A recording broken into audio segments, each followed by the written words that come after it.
Mara news jabarani la jabagam soglo na su alikli ani be arabai octobre kalo kile tan kele samba flani mani sara anga bi na fonu na bodi famu ka odoy colonel Assimi Goïta ni Vladimir Putin kelemo kanyona soro ne ka jugu srafe kumara munu muka na mbore Air France ga jigini Bamako o mabo na fonu wala wala le amno do ma nga flash info kon bismillah ko flash info kon colonel Assimi Goïta ni Vladimir Putin ni nyona soro ne ka jugu srafe kunu mali jamana kuntigi no colonel Assimi Goïta yi ayala se aka bololo sraka ka jira ka fo comme Vladimir Putin no Russie jamana kuntigi kanu nyona soro ne ka jugu srafe kumara fam kan o re bolodi nyoma me jamana flan nyomoje no be talike soro sira lakana sira ani bamachi kele sira ni jamana kuntigi flan no mada o doroma ugande ka jugu sira konona la colonel Assimi Goïta no mali jamana kuntigi aye buya masegike kan si Russie ma ka kayni Russie be ka jugoroma dondolum ke mali ibaye ka fo ni jamana kuntigi flan no ute fama nyoma ne ka jugu sira ta fan felala kunu wati mun colonel Assimi Goïta ni Vladimir Putin ni nyona soro ne ka jugu sira fe o wati kele mali délégation dona Russie o délégation nyamo o kunye ministre de l'économie délégation ministre chama kumala inafo ministre de l'industrie et du commerce ministre des transports et ministre de l'énergie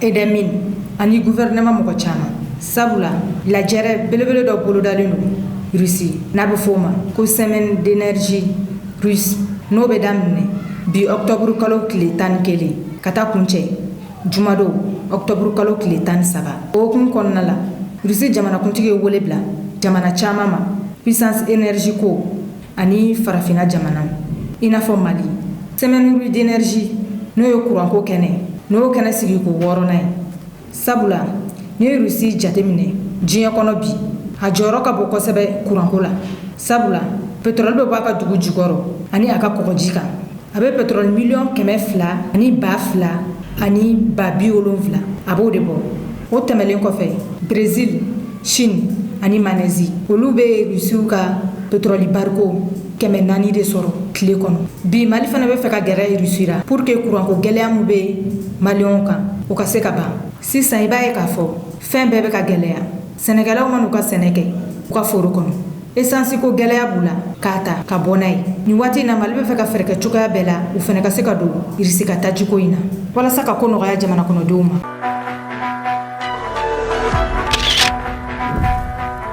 kuna fon flana MINUSMA kumara kidali kan kunu Mali militaire keme ani tani kele o gena kata do MINUSMA ka kangono kidali ni ko kele gouvernement ma communiquer ka ko la folo mu ye MINUSMA mogo yi u yɛrɛ bɔra ka communiquer kɛ o communiquer kɔnɔ o y'a jira k'a fɔ ko waati min u ka baara bɛ ka kuncɛ Mali kɔnɔ yan adamadenya layɛlɛma kama MINUSMA sɔnna ka Mali militaire bisimila ka kan kɔnɔ o y'a jira k'a fɔ ko nin baara in kɛlen ko Mali autorités b'a kalama sabula u n'u kumara ko mun ye école d'argent mɔgɔ tɔw ye ni o ye SEMA mɔgɔw ani plateforme mɔgɔw ye olu fana bɔra ko in kalama nga i b'a ye k'a fɔ ko ni kunnafoni ninnu ko jɛlen tɛ sabula i b'a ye k'a fɔ kan fila de bɛ Kidali kan fɔlɔ n'o ye général Abdoulaye Soumare ka kan ye o kan in kɔnɔ Mali armée ani mɔgɔ minnu sɔnna ka marifa ta école d'argent hokumu kɔnɔna la u dɔw farala Mali armée kan o de tun bɛ kan in kɔnɔ u ka kɛlɛkɛjɛkulu min bɛ yen n'o bɛ wele BATFAR n'o ye bataillon des forces armées maliens reconstitué bataillon in créé la 2020 i bɛ ka tile la walasa bɛn ka kɛ u ka segin kan kɔnɔ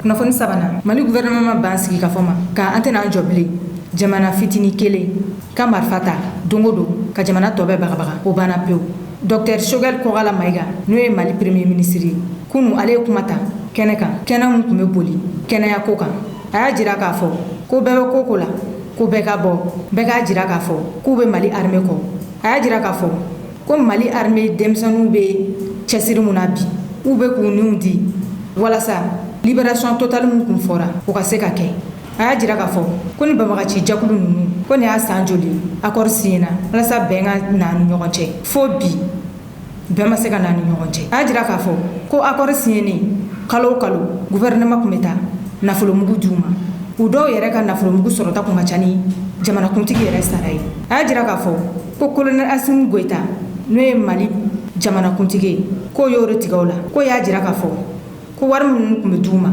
ko wari ko be do marfala kamalion la kana aya jira ka fo ko Mali armée ka base fenfebe nord la Tessalit agolop ka be sen ka fo tuguni ka shiteto bambaka chubulu ka bebe mine Mali armée fe aya jira ka fo ko ka Mali armée bagabaga ko bana peu sabula ko folola mun kelono ka Mali armée maga sanfela kun t'u bolo nga ni waati in na sanfela b'u bolo dugumala b'u bolo aw ni ne an ka jɛ an ka taa docteur Choguel Kogala ka nin kɔrɔfɔ ninnu lamɛn a bɛ ka fɔ nanzarakan na.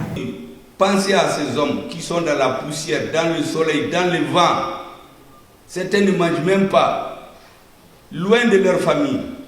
C'est eux que nous devons soutenir, parce que c'est dans ça qu'on va recouvrir notre dignité et notre Horoya, comme on dit en Bambara. C'est pour cela que je vous demande de rejeter ces arguments fallacieux qui viennent nous dire qu'il faut la paix. Qui a refusé la paix? Nous avons demandé la paix, mais quand ils viennent nous tuer, on ne peut pas s'asseoir. Quand des gens viennent dans les médias, le gouvernement doit aller vers la paix. Le gouvernement n'a jamais refusé la paix. Et aujourd'hui encore nos mains sont tendues. Mais on ne va pas nous donner encore un spectacle pendant 30 ans à un petit groupe de terroristes qui viennent nous dire que c'est pour développer le Nord. Mais l'ANICT, c'est la banque de développement de toutes les communes. C'est dirigé par les ressortissants du Nord pendant plus d'une décennie. L'agent de développement du Nord, c'est un ressortissant du Nord qui le dirige. En 2006, sous feu Amadou Toumadi Touré, on a organisé un forum sur le développement de Kidal. 500 milliards ont été collectionnés. Mais on n'a pas pu investir. Tout ce que vous investissez, il y a des terroristes qui viennent casser. Ils volent les véhicules. Ils brûlent les maisons. Mais on ne peut pas développer. Vous amenez des gens pour faire les routes, ils les tuent.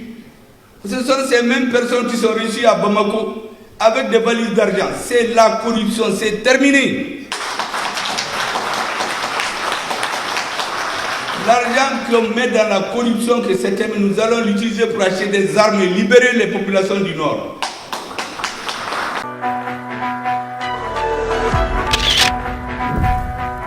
Kunnafoni nanna Air France ka segli Bamako amabo kuna ku ya fo yanga kunnafoni kono ko mu ye Air France no ye France compagnie ko ye yamoria soro kadam ne juma aka avion ka jigi kura ye Bamako kono sabula ni ku ya kalu fla boyongoy Air France ku ya ka vol suspend Bamako kono o kɔfɛ Mali gouvernement yɛrɛ y'a laɲini k'a fɔ k'u k'u jɔ fɔlɔ ko ni fɔka bɛ tɛmɛrɛw ni ɲɔgɔn cɛ waati min na k'u ka vol bɛ lakuraya Bamako kɔnɔ sabula i b'a ye k'a fɔ filɛ ni galama mana ci ɲɔgɔn na dɔrɔn France b'a ka vol suspend Mali kɔnɔ o y'a jira k'a fɔ ko ni ze in na Air France ka segin Bamako kɔnɔ ko f'u ka accord dɔ de signé o accord signé kɔfɛ tuma min na o avion bɛ sɔrɔ ka segin Bamako nka bi Mali gouvernement ye communiqué kɛ k'a jira k'a fɔ ko mun ye Air France jigili Mali kɔnɔ k'a bɔra ma nka u ma perepere latigɛli kɛ accord signé la kunu i b'a ye k'a fɔ accord in ANAC directeur fɛ n'o ye agence nationale d'éjection civile gouvernement y'a jira k'a fɔ ko accord in bɔra o yɔrɔ la k'olu ma accord in signé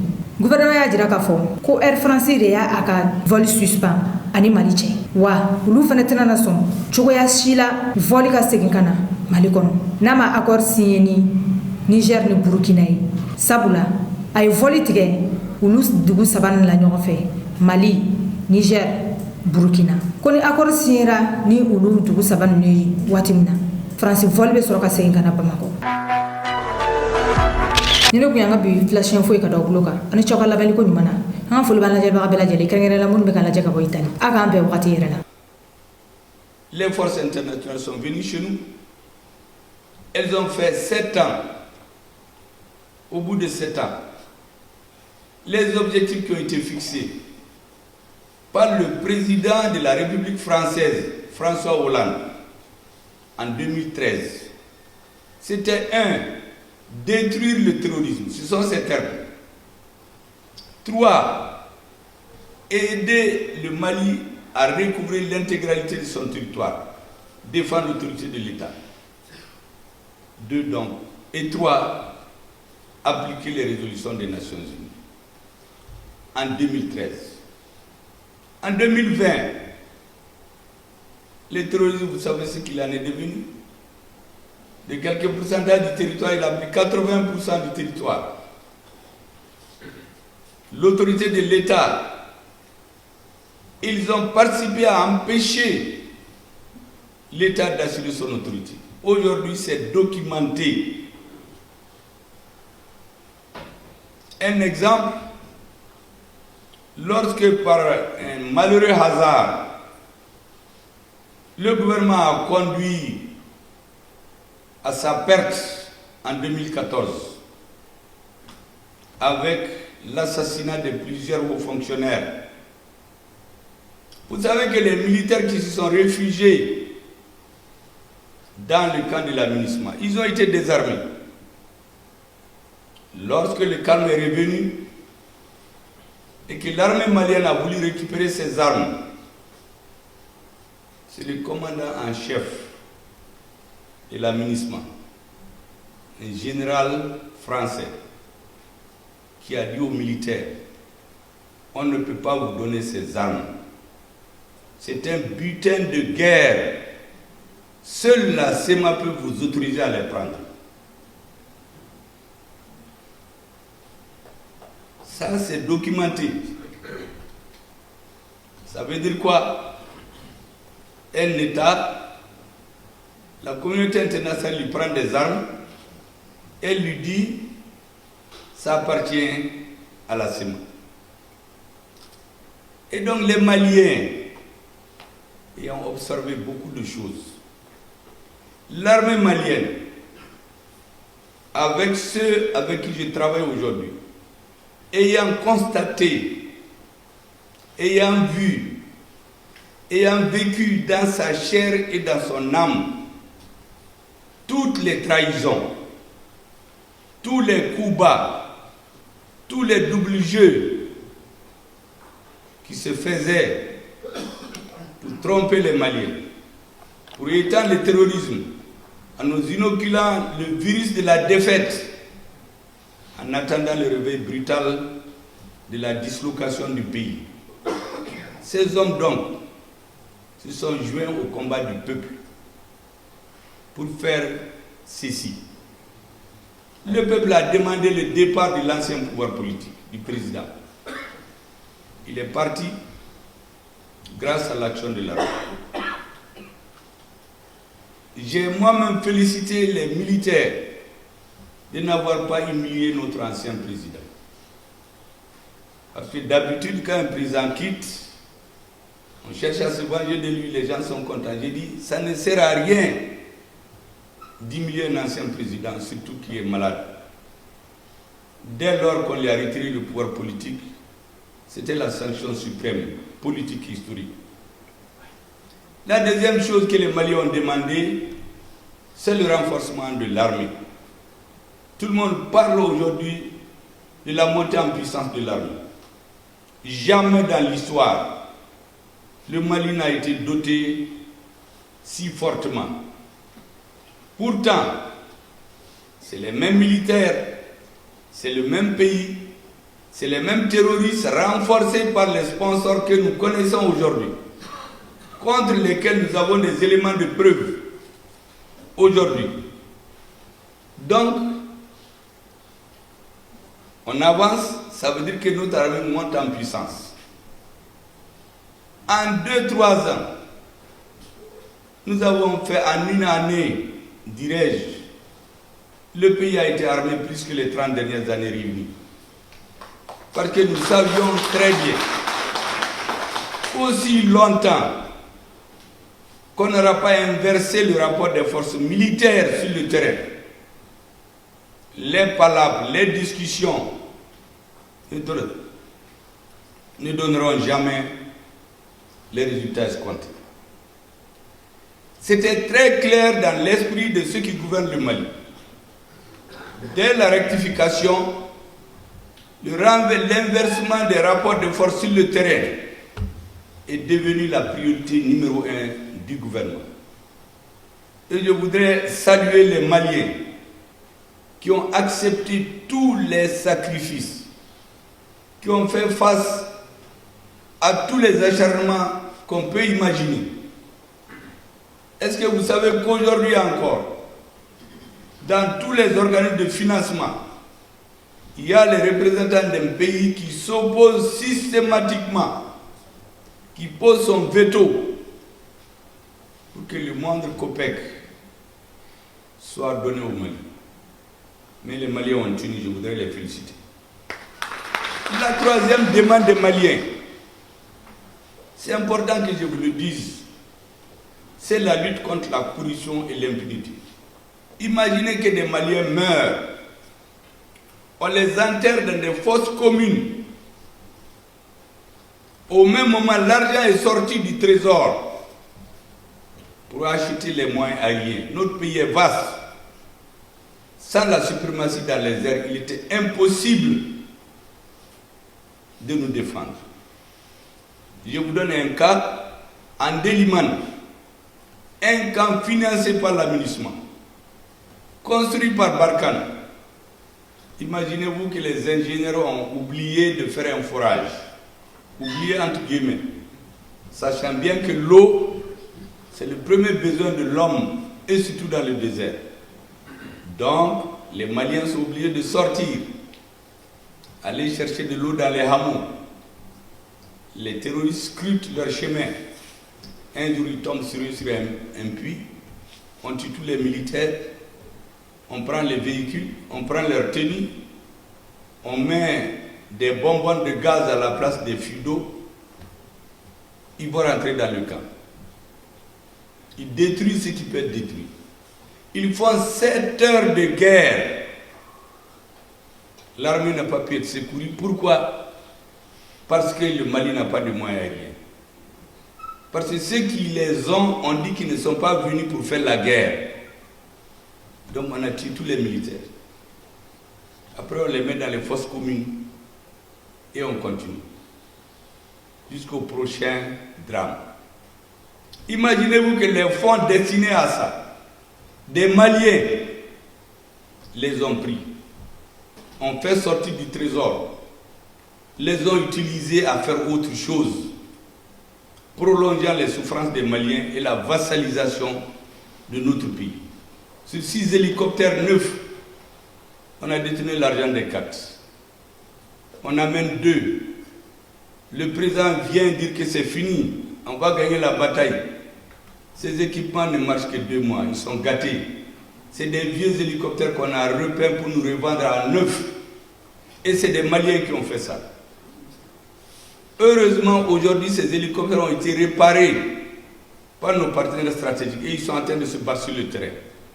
C'est un exemple, je peux vous en citer beaucoup. Donc les Maliens ont dit la lutte contre la corruption et la délinquance financière, les disparitions forcées des journalistes et d'hommes qui ne sont pas d'accord. La troisième exigence des Maliens, c'est de faire des réformes politiques et institutionnelles. La même CEDEAO qui nous sanctionne aujourd'hui avait édicté en 2018 un document pour dire que le gouvernement ne doit plus faire d'élections sans faire des réformes politiques et institutionnelles.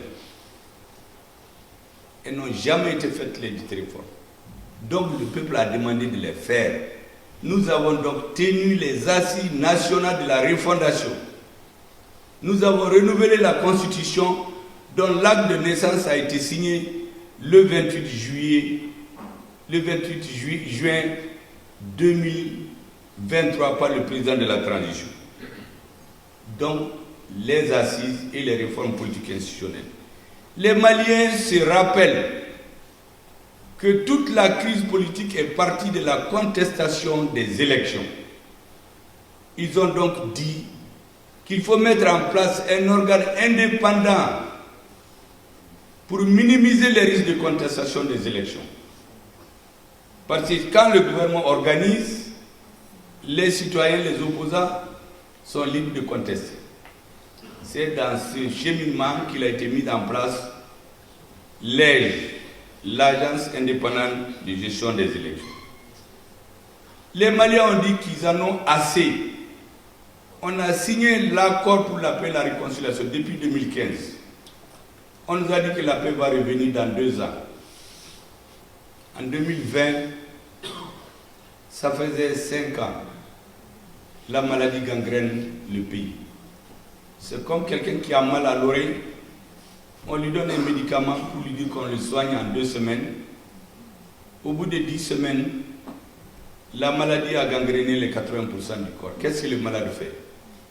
Ou bien il attend la mort, il prend son courage à 2 mains, il change de médecin, ou il change d'analyse, ou il change de prescription, ou il change de posologie, ou il change tout.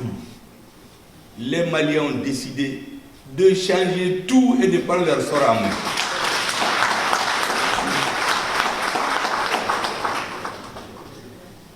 Ensuite, donc, on a dit l'application intelligente, c'est ce qu'on a ajouté. Et personne n'a vu des défilés d'armes lourdes avec des ambassadeurs étrangers qui viennent défiler à Kidal cette année. Ça, c'est intelligent. C'est ce que le gouvernement de transition a fait. On a vu quelques enfants qui sont sortis avec les drapeaux, mais on n'a pas eu de défilés d'armes lourdes. Pourtant, nous n'avons pas tiré un coup de feu. Et ceux qui sont venus tuer des Maliens, sponsoriser les terroristes, ont fait 9 ans. Le gouvernement les a renvoyés intelligemment sans tirer un coup de fusil. Ils sont tous partis. Ça, c'est l'accord pour la paix et la réconciliation. Et enfin, les Maliens ont demandé un accord global avec les syndicats. Je vous rappelle ces 8 choses pour que les Maliens comprennent à quoi on travaille aujourd'hui. C'est ça le programme d'action du gouvernement. Toute autre considération n'est pas notre objectif aujourd'hui. Ça peut amener à des luttes de clans, ça peut amener à des considérations de tout genre, mais c'est pas l'objectif des Maliens, c'est les 3 conditions. L'accord, nous avons dit, doit respecter 4 critères qui sont immuables. L'intégrité territoriale du Mali. Nous ne laisserons un pouce du territoire malien appartenir à un autre État. Deuxième chose, la souveraineté du Mali sur l'ensemble de son territoire. Troisième chose, il faut que l'autorité de l'État s'exerce partout sur le territoire national. Et enfin, il faut qu'on respecte la forme républicaine et laïque de l'État. Nous avons dit qu'en dehors de ces 4 exigences majeures, tout le reste peut se discuter entre nous Maliens.